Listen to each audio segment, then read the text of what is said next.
Hello, County Line Comets. Wearing my Comet shirt today, showing our school pride, and I wanted to share another story with you. This is not a singing story. It is actually one of my favorites. It's all about the composer, Ludwig van Beethoven.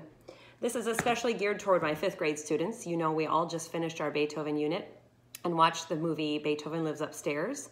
And I told you all that this week we were going to read the 39 Apartments of Ludwig van Beethoven. Well, we're still going to read it, so hopefully you can tune in and enjoy. And it's a little bit funny. I'm going to warn you, those of you with younger ones, it does say the words shut up in the book, which we all know are not the most polite way to ask someone to be quiet. So that is not my choice, but just so you know, those words are in here. And this is The 39 Apartments of Ludwig van Beethoven.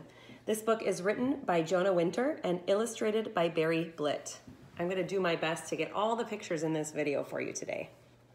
Please be patient. By the way, I'm sitting in my kitchen, so here's a little tour of what my kitchen looks like. 5th graders, we talked about how Beethoven was a messy, messy writer. Here's some of his writing. The 39 Apartments of Ludwig van Beethoven. Fact: Ludwig van Beethoven was born in the town of Bonn in the country of Germany in the year 1770. Yet, years later, he became a great composer. Fact: Ludwig van Beethoven owned 5 legless pianos and composed great works on the floor. Fact: Ludwig van Beethoven lived in 39 different apartments, which is, of course, the subject of our story. See book title. But now things get fuzzier. Did our hero really pour water on top of his head while composing? Why did he live in so many different apartments, and what were those apartments like? As far as we can tell, Beethoven's first apartment was a beautiful parlor in the center of Vienna, which is the capital of Austria. Here, it seems, he composed the Moonlight Sonata and his first symphony. But Ludwig forgot to pay the rent, so he was kicked out.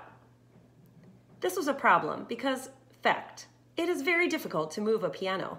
Fact, it is even more difficult to move 5 pianos. After 2 centuries of research, we still have no clues as to how all the pianos made it from one apartment to the next, nor can we be certain that the following sentence is true, but here it is. Ludwig van Beethoven's next home was a basement apartment in a dangerous part of town. Here he composed piano sonatas 3 through 17, his violin concerto in D major, and the Second Symphony. Why did Ludwig move after only 8.5 days? Was it, as his diary suggests, because of the hideous stinky cheese smell that filled his apartment? We do not know. Nor do we truly know how the pianos made it out of the building, but scuff marks discovered in the hallway can mean only one thing. The pianos must have been slid through the back door, then drawn up to the roof by a system of pulleys, and lowered onto a 2nd-floor balcony at the front of the building, where the neighbors must have been kind enough to allow the movers to wheel the pianos through their apartment to the stairway, down the stairs, and out the front door. It is unclear how the pianos made it to Ludwig van Beethoven's next apartment, which was like a palace, full of light and air. From the terrace, he had a view of the Danube River, and it is likely that the smell of Viennese coffee wafted in through his open windows. Here, he composed symphonies 3 through 5, piano sonatas 18 through 23, and many chamber works for clarinet, bassoon, oboe, flute, and English horn, in addition to several string trios. It was indeed a busy time. But Ludwig van Beethoven was going deaf, and he had to bang quite loudly on the 5 pianos to hear anything. Much research has revealed that there were complaints from the neighbors about the noise.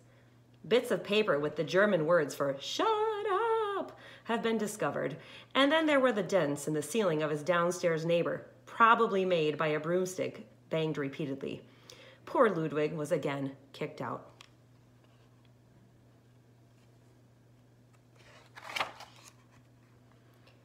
By now, the movers were certainly getting fed up. In the diary of one, Anselm Schwartz, we find the following translated here into modern English. After this move, I'm out of here.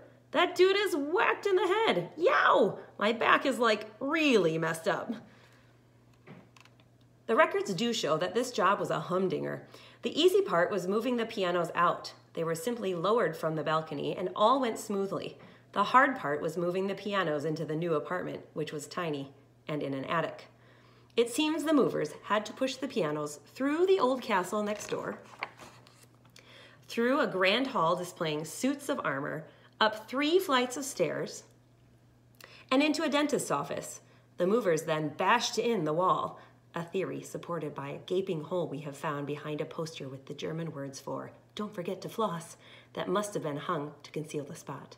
They passed through the dentist's apartment, out into the hallway, and up onto Ludwig van Beethoven's new roof, where they could be lowered carefully, then hoisted into his tiny attic apartment, which luckily had an enormous window.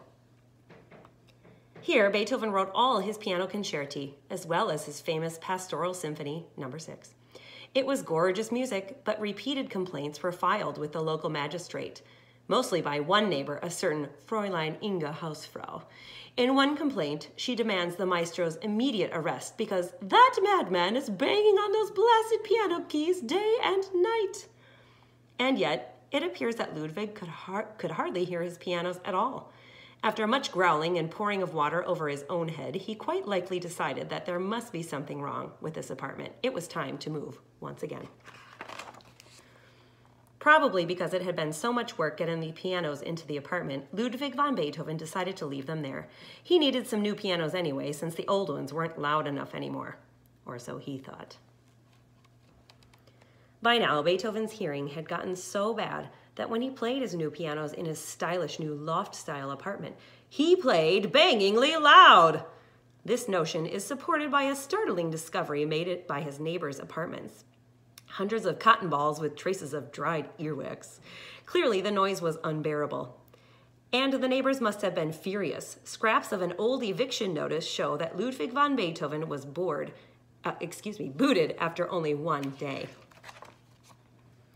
It should have been noted, however, that during that one day, he composed 10 violin sonatas, 2 more symphonies, and 1 more string quartet. It seems to have been a good place to work. Not surprisingly, the great composer was somewhat upset at being kicked out. "Don't these fools know who I am?" he scrawled on the bathroom wall. Stains reveal that he then dumped another bowl of water on his head. Certainly, the movers had lost all patience with schlepping Ludwig's many pianos up and down stairways. A diagram has been found clearly drawn by mover Schwartz and revealing a new plan in which the pianos would never have to touch the ground. A large slide would be constructed, much like a cement truck's enormous funnel. The movers must have studied the bold plan carefully before attempting it. The slide would stick out the window and extend all the way to the chimney several blocks away. The pianos would slide out the window toward the chimney, where a catapult would shoot them up into the air. Ugh. The pianos would fall straight through a hole in the ceiling of Ludwig van Beethoven's new apartment, where a gigantic piano-sized pillow would cushion their fall. But according to various eyewitness accounts and newspaper articles from that day, the entire device blew away in the storm. Fact. That is all we know of the 39 apartments of Ludwig van Beethoven. The end. Obviously, we know some of those things are based on fact and some are maybe a little bit of a stretch of the truth. Maybe you can figure out which ones they are.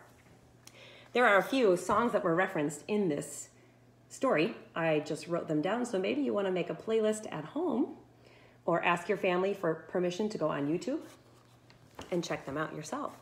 I hope you're all having a great rainy day today, and don't forget to reach out and send me emails with anything that you're working on at home. I can't wait to hear from you all. Comments. I miss you. Have a great day.